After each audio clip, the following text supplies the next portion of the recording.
Assalamualaikum warahmatullahi wabarakatuh. Apa kabar anak-anak semuanya? Mudah-mudahan sehat-sehat selalu ya. Kembali lagi bersama Ibu pada pelajaran tematik tema 7 subtema 2. Kali ini kita ke pembelajaran yang kelima. Sebelum belajar, kamu persiapkan dulu buku paket, buku tulis dan alat tulisnya. Setelah itu kita berdoa bersama-sama. Dimulai dari halaman 96, pembelajaran yang kelima. Materi yang akan kita pelajari yang pertama membaca teks, yang kedua mengisi tabel tentang pembuatan pakaian, yang ketiga menceritakan orang-orang yang terlibat dalam pembuatan pakaian, yang keempat berdiskusi tentang jasa orang-orang yang membuat pakaian, yang kelima menuliskan hasil diskusi tentang keanekaragaman orang yang terlibat dalam membuat pakaian, yang keenam, menemukan bangun datar yang memiliki simetri putar. Yang ketujuh, menentukan banyaknya simetri putar. Ayo membaca dan mengidentifikasi isi teks tentang proses pembuatan pakaian jadi atau celana jeans. Jeans adalah bahan pakaian yang sudah populer di seluruh dunia. Bahkan jeans menjadi bahan pakaian idola. Bukan hanya para remaja, namun juga anak-anak dan orang dewasa atau tua. Dilanjut membacanya halaman 97. Pada awalnya, jeans diproduksi dari Amerika. Namun melihat tingginya minat jeans di Indonesia pun sudah ada pabrik untuk memproduksi jeans. Bahkan jeans buatan Indonesia sudah dipasarkan di luar negeri. Seiring tingginya minat akan pakaian dari bahan jeans, banyak juga industri pakaian jadi yang produksi pakaian dari bahan jeans. Salah satunya adalah celana jeans. Proses produksi celana jeans sampai akhirnya dipasarkan ke konsumen adalah sebagai berikut. Tahap awal adalah pengorderan atau pemesanan bahan celana kepada agen atau distributor. Biasanya tiap industri konveksi sudah memiliki tempat-tempat langganan untuk pemesanan bahan ini. Setelah bahan yang diinginkan didapat dari distributor, proses selanjutnya adalah pembuatan pola atau sampel celana dan membuat sebuah celana dengan desain yang diinginkan. Pekerjaan ini dilakukan oleh seorang desainer. Celana tersebut akan melalui proses laundry atau proses pewarnaan untuk mendapatkan variasi bentuk pada warna jeans yang akan dijahit nantinya. Bentuk celana sampel yang didapat akan menjadi contoh desain untuk produksi massal celana jeans. Proses selanjutnya adalah produksi jeans dalam jumlah banyak atau massal yang didasarkan atau bertumpu pada bentuk celana jeans sampel yang sudah ada tadi. Pemotongan bahan sesuai dengan bentuk pola yang telah dibuat di awal, sesuai dengan pola yang telah dibuat atau dirancang sebelumnya. Proses pemotongan kurang lebih menghabiskan waktu 2 minggu. Pekerjaan produksi ini dilakukan oleh para penjahit di pabrik. Proses pencucian celana jeans merupakan proses selanjutnya yang menghabiskan waktu kurang lebih 2 hari.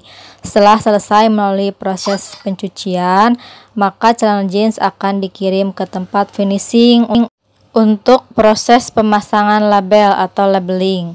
Proses pemasangan label atau merek ini akan menghabiskan waktu kurang lebih 3 hari. Lanjut membacanya halaman 98. Total waktu yang digunakan untuk proses produksi celana jeans adalah kurang lebih 3 minggu dan dapat didistribusikan ke seluruh pelanggan yang ada. Nah, setelah membaca, jawab pertanyaan berikut dari nomor 1 sampai nomor 5. Setelah itu, ayo berlatih menceritakan kembali isi teks proses pembuatan pakaian jadi celana jeans sesuai paragraf dari nomor 1 sampai nomor 8. Misalnya contoh paragraf Y1. Jeans adalah bahan pakaian yang sudah populer di seluruh dunia. Kamu lanjutkan dari paragraf yang kedua sampai paragraf yang ke-8 halaman 99. Nah, disitu ya diisi sampai paragraf yang ke-8. Lalu ayo menulis informasi dari teks, itu nggak usah ya, dilewat aja. Nah, lanjut ayo menulis informasi dari teks. Siapa saja yang terlibat dalam proses pembuatan pakaian ya. Nah, itu diisi tabelnya di halaman 100. Lengkapi tabel proses pembuatan pakaian jadi atau celana jeans ya. Siapa yang terlibatnya, misalnya penjahit, lalu mengerjakannya di mana ya. misalnya di pabrik. Nah, lalu menghasilkan apa? Misalnya contohnya celana ya. Nah, terus ditulis siapa lagi yang terlibat dalam proses pemakaian jadi tersebut. Lalu ayah berdiskusi menceritakan jasa para pembuat pakaian ya. Contohnya profesi penjahit, jasanya apa? Misalnya membuat pakaian ya. Nah, ditulis sampai yang bawah ya, petani kapas, peminta benang, peternak domba, penjual pakaian ya, ditulis jasanya. Halaman 101, ayah mengamati simetri putar bangun datar ya. Perhatikan gambar di samping. Pada mesin jahit konvensional terdapat roda yang berbentuk lingkaran. Jika kamu putar roda mesin jahit, berapa simetri putar yang dapat kamu temukan pada roda tersebut? Ya, simetri putar lingkaran itu tak terhingga ya.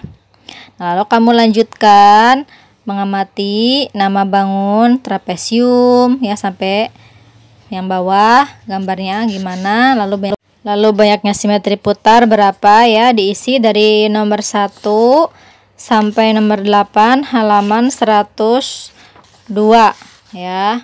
Nah, sampai nomor 8 ya, di situ segi 7 digambar, lalu banyak simetri putarnya berapa. Lalu ayah berlatih menemukan simetri putar bangun di sekitar. Nah, perhatikan huruf abjad kapital ya dari A sampai Z. Tentukan banyak simetri lipat pada huruf itu ya. Mana yang punya simetri lipat ditulis. Lalu yang kedua, tentukan banyak simetri putar huruf itu ya. Lalu manakah yang punya simetri putar ditulis juga hurufnya. Lalu ayah mencoba menemukan simetri putar pada bangun di sekitar ya. Amati benda yang ada di sekitarmu. Pada tabel ya yang halaman 103, contohnya misalnya nama bendanya misal lemari ya, digambar lemarinya. Nah, itu adalah bangun apa? Lemari misalnya bangun persegi panjang. Nah, banyaknya simetri putar ada berapa ya, ditulis 1 sampai 5. Kegiatan bersama orang tua. Siswa menanya berbagai model pakaian kepada orang tua, itu bisa ditanya jawab saja ya, tidak usah dikerjakan. Oke, cukup sekian dari Ibu. Jika masih ada yang belum mengerti, silahkan ditanyakan. Wassalamualaikum warahmatullahi wabarakatuh.